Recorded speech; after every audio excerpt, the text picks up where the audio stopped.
All right, guys, I'm back with my boy Ben Askren. Ben, what's up, champ? Not much. We're getting ready to go to beautiful Fargo, North Dakota for the national championships next week. I'm really excited and have a lot of guys there, and I'm sure I'll see you there. You're all tanned up and everything. You gotta. I mean, it's summer bod. Ben Remember, Askren. you said I didn't have the arm. Look at that arm. God. Hey, dog. The other day, I saw you going to wrestle Keegan O'Toole. You got your ass whipped at this point. I competed. There's no well. chance you can wrestle Keegan O'Toole still anymore. No chance. You're 40. Daniel. No, I turned 39 next week, so I expect a birthday card from you. And listen, I can still scrap. I love wrestling. I wrestled Mitchell a lot, Sinclair, Keegan. I had so much fun.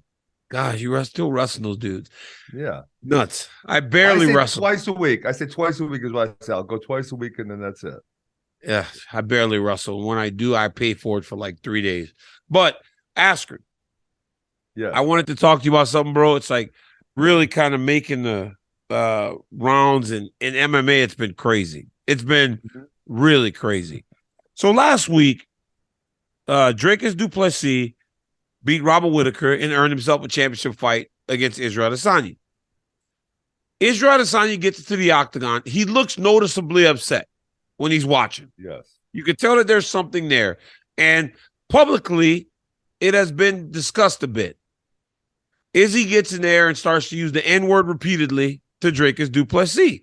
You would think that it was an emotional response from Adesanya, but if you dig a little deeper into it and you look at his Instagram and stuff, he said he was going to get up there and say that to Dricus Du Plessis. Obviously, apartheid and all kinds of other things, the South Africans, the Africans, the Dutch colonists, so much went into this story and it's emotionally charged. When you're sitting there watching that, outside of cringing every time Izzy says that word, what are you thinking? Like, hey, and here's the deal, right? Yeah. Izzy's saying that repeatedly, and like every human being or every black person is like, let Dricus say it back. Like, if he says it back, like every black person sitting there going, if he says it back, like this shit's over. But like, what are you thinking in that moment? Okay. Like, it's so bad. You know what? I thought he was actually going to go with it, with how aggressive he was. I thought he was going to go to colonizers, right? Because the history of South Africa, it seemed like it was going to get there. South Africa has a really crazy history, apartheid, and it was bad. And I kind of thought that's where he was going. And so now, look at it. I was thinking about this a lot because I think it is interesting, is Dricus does live there. He and that was kind of what he said that made everyone upset. He said, No, but that's not the case though, Ben. That's not the case. What he said was, so he said that after. He did say that in the octagon once. He said, I live in Africa. Yeah. I train in Africa. But that was after repeatedly saying, I will be the real African champion. Yeah, that's what I was going to say that. So he said, these guys don't actually live here. They have African heritage.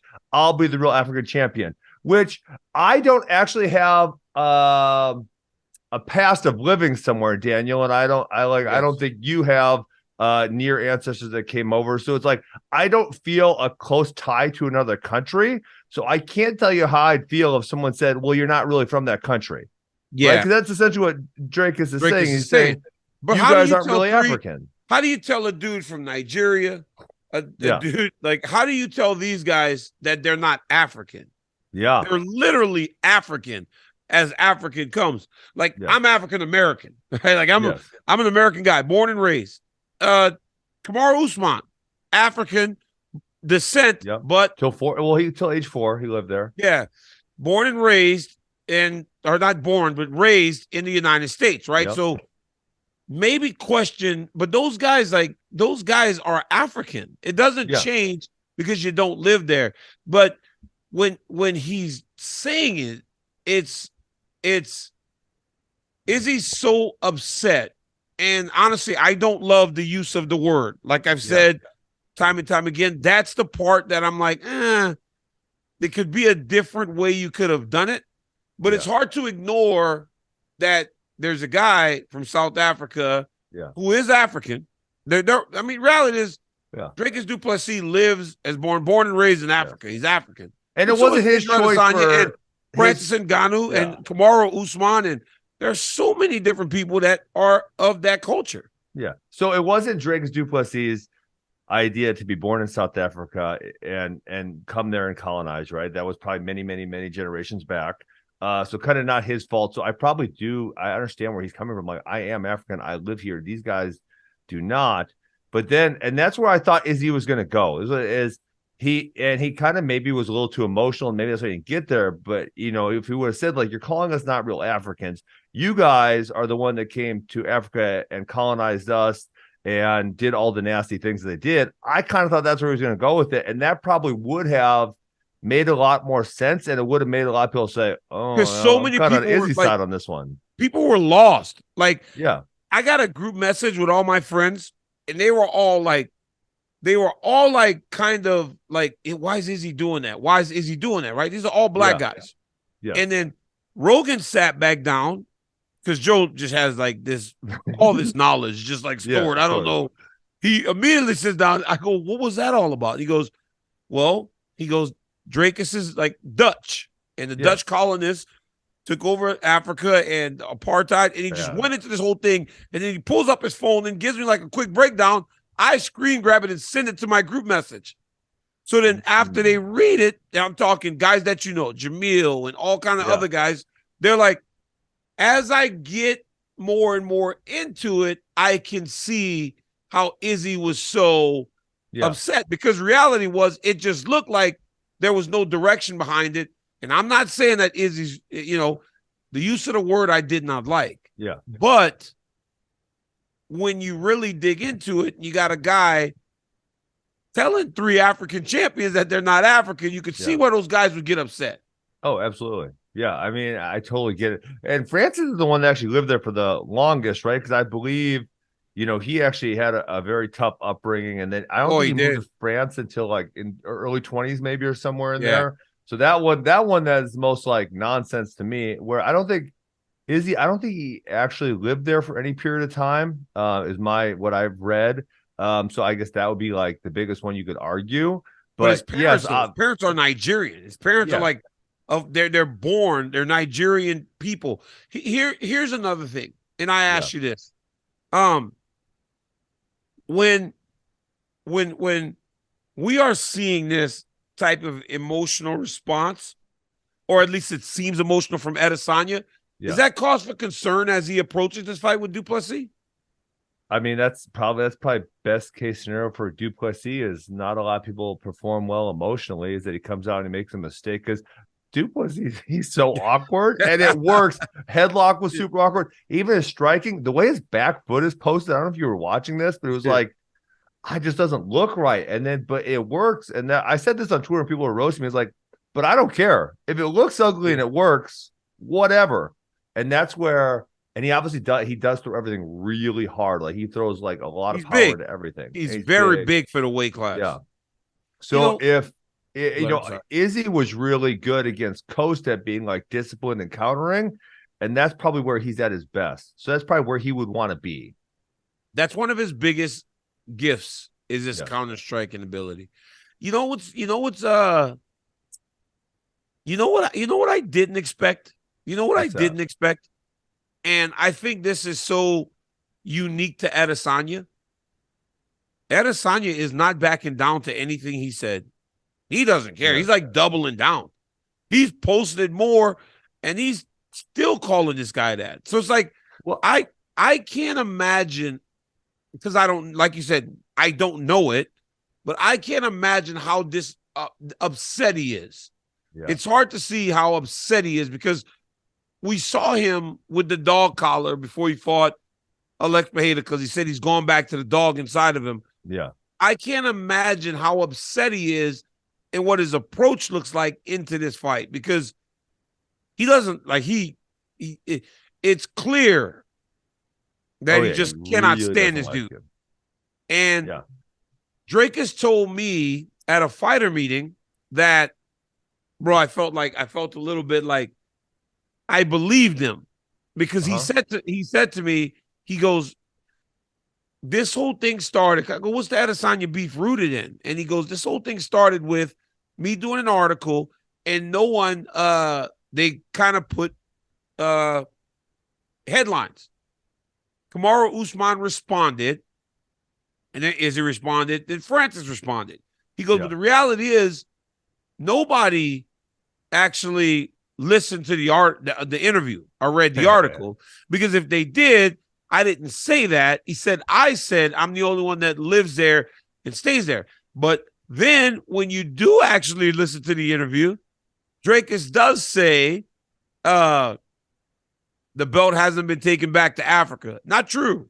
He did. Those guys all took the belts back to Africa. Okay, but he did say the belt has not resided in Africa. It hasn't resided. He said the belt hasn't been taken back to Africa. They've all been taken back. They really all have. But I mean, to his point. Okay, so listen, I don't really see like wrong. And this is where Dana said like it's the fight game. Like if these guys nothing's off limits. Yeah, if they want to use this to build it up, kind of whatever. In Izzy's post-fight speech, I didn't really mind when it started, but I wish he would have like expounded on like this is why I'm feeling the way I'm feeling, not just repeating the same lines. That was what I didn't like. Is like just say a little more. Like use your words. Tell me why you're so upset. Because the reality is it does go. It went over a lot of people's heads, even like I said, mine and my group, until I was told exactly what it is. Yeah, and then still. No excuse for the use of the word. I still feel the same about the use of the word.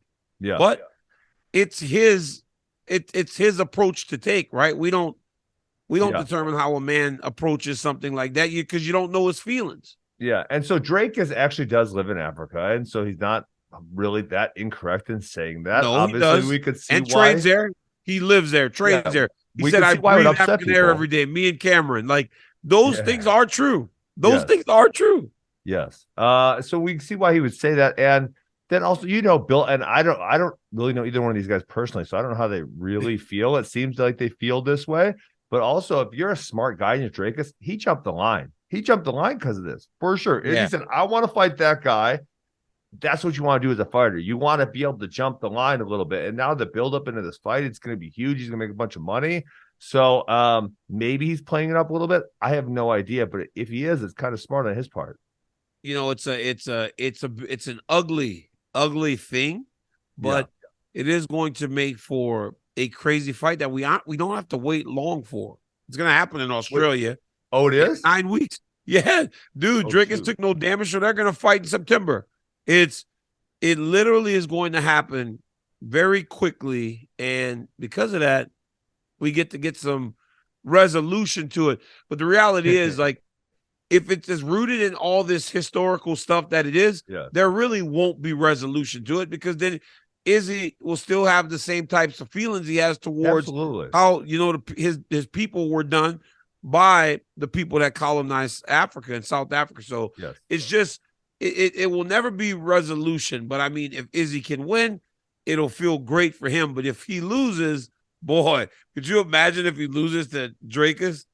That's the one guy he doesn't want to lose to. Yes. Yeah. That's shit. If he loses, you looked up and went, that'd be bad. Not good. You can't lose to him. Like, you're in a situation now where you cannot lose. But and if he does fight emotional, I mean, I think if he fights emotionally, that's probably his highest chance to lose is fighting emotionally. Headlocked Robert Whittaker, who can actually wrestle a little bit. How bad was that damn headlock? No, I'm taking Robert. I told one of my friends. One friend said something to me. I said, if I got hit in that headlock, I'd probably put my shoes down forever. Bro, but he took him. He stepped through on it. I understand. And then you squat your legs and you pick up and then you smash or throw or something. I think Rob might have been a little tired at that point. He must have been tired or fatigued, and he had got hit a couple times. And it's not just straight wrestling. It's crazy. Man. It's crazy. Hey, but ultimately we were there to watch Alexander Volkanovski. Like, this dude is next level, man. Mind, preparation. He really is, as he's got coaches, obviously, but he's like a coach that's playing because he's that smart at game planning and building everything. Like, what did you take from that dude after watching him do what he did to Yair? Yeah, I mean, I thought it was a really high chance that he wins by decision, was kind of how I thought he was. And Yair is really dangerous, very tricky, fights in a lot of situations. And so I thought, okay, he'll play it cool, not be as aggressive. And he was pretty aggressive in his takedowns the first two and did a lot of damage. And then the third, when he had Yair pressing, he countered him perfectly. I mean, it was He's got great smooth. counter striking. He has got great counter striking. The Mm-hmm. dude is next level, man. He's gonna fight Ilia Topuria next. Dude gonna have to get in the room, try to build a game plan. And I feel confident that if I'm watching him improve at the rate that he does, Yeah. he's gonna be a better version the next time he steps into the octagon every single time. Yeah. It's crazy watching this dude just get better. I know I said it on the show. I've been really impressed by the Topuria guy. But man, at this point in time, betting against Volkanovski, you feel like an idiot, right? It just doesn't seem to work. Doesn't seem to work. Because you got him, he beats the best guys, and he's starting to beat the best guys easy. Then he goes up there and fights Islam and fights him well, which nobody thought was possible. Yeah, I mean, so I thought he had no chance in that one, and he competed really well. In this one, I thought Yair was going to be competitive, and it wasn't really competitive. And so now it's like, man, I've underestimated this guy the last two times. I'm not going to do it this next time, even though I think this next guy, I think he's really, really good. But given what he's done, how do you underestimate him again? I'd be an idiot. You can't. You'd be an idiot to underestimate Alexander Volkanovski. That would not be good. All right, guys. So you heard Ben and I talk a little bit about Alexander Volkanovski. And Alexander Volkanovski is like a quarterback. This guy can break down things. He is one of those guys that is like having a coach on the field. Look, we all know that the quarterback is the leader of your team. Like my New Orleans Saints. I mean, we've been looking for a guy since the great Drew Brees left. Well, hell, maybe we got one now in Derek Carr. I love the idea that we finally have a great quarterback with that great offense that we have. Guys, it's an unprecedented look into one of the toughest jobs in all of sports, as the quarterbacks are mic'd up every single game of the season, from Patrick Mahomes to Kirk Cousins to Marcus Mariota. You guys get exclusive access to these great quarterbacks. I'm a football junkie, so I'm real excited about this series dropping today, July 12th. And for an exclusive look, a sneak peek, check out the trailer.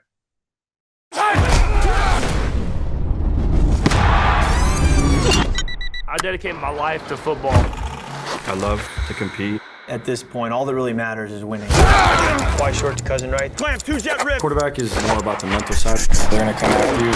You're going to come back 6 days from now and do it again and again and again.